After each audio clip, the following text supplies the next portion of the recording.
লালু ভাই, এটা আপনি কার কাছে নিয়ে এলেন? ওনারে চিনস না তুই? উনি অনেক বড় তান্ত্রিক, এই দেশে ওনার লক্ষ লক্ষ মুরিদ। উনি নতুন একটা বই লিখছে, বইয়ের নাম শয়তান ধরার গর্জন।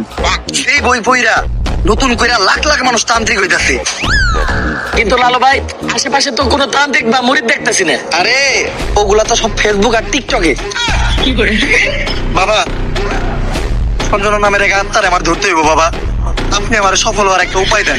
যদি সফল হতে চাও তাহলে আমার লেখা এই বইটি নাও, শয়তান ধরার গর্জন।